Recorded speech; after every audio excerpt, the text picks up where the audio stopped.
చాలా చాలా చాలా శక్తివంతమైన పదార్థం. కనీసంగా 10 రోజులకు ఒకసారైనా మునగాకు. పూర్వం ఒక ఒక చిన్న విషయం, యాక్చువల్గా హిందూ ధర్మంలో ఒక ప్రాసెస్ ఉంది.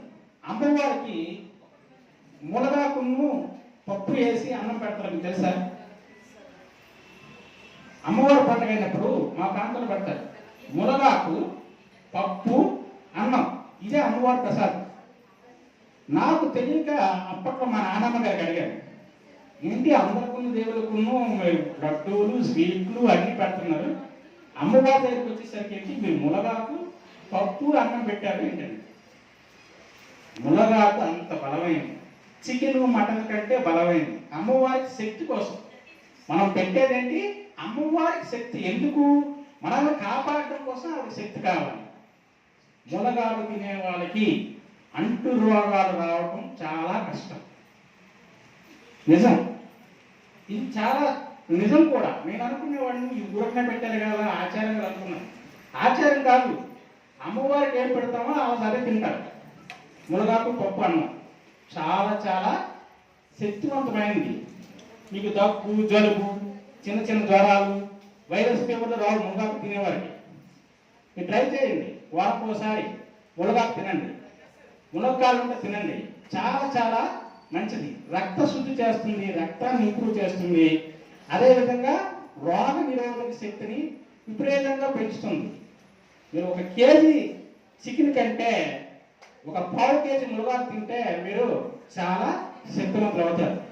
సో ఇక్కడ ఉన్న వారందరూ కూడా మన దగ్గర ఉన్న స్థానిక పంటల్లో ఈ న్యూట్రియంట్స్ ఉన్న ఉత్తమమైన ఆహార పదార్థాన్ని మన వాళ్ళు పరిచయం చేసి అవి అద్భుతంగా బాగా వండి తినే విధంగా చెప్పి రాబోయే తరంలో మరి యూనిసెఫ్ ఏమైతే ఉందో 6 కోట్ల మంది భారతీయులు నిరంతరం పోషకాహార లోపంతో బాధపడుతున్నారని అనే ఒక అపకీర్తి లేకుండా మనందరం కూడా భారతదేశాన్ని కొద్ద దప్పరాలు అంటారు. ఏమని?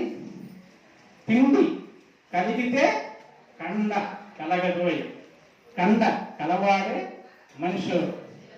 సో అలా మనందరం కూడా బలమైన తెలివైన మంచి భారతదేశాన్ని నిర్మించడానికి ఈ పోషకాహార వారోత్సవాల్ని మాసోత్సవాల్ని విజయవంతం చేయాలి.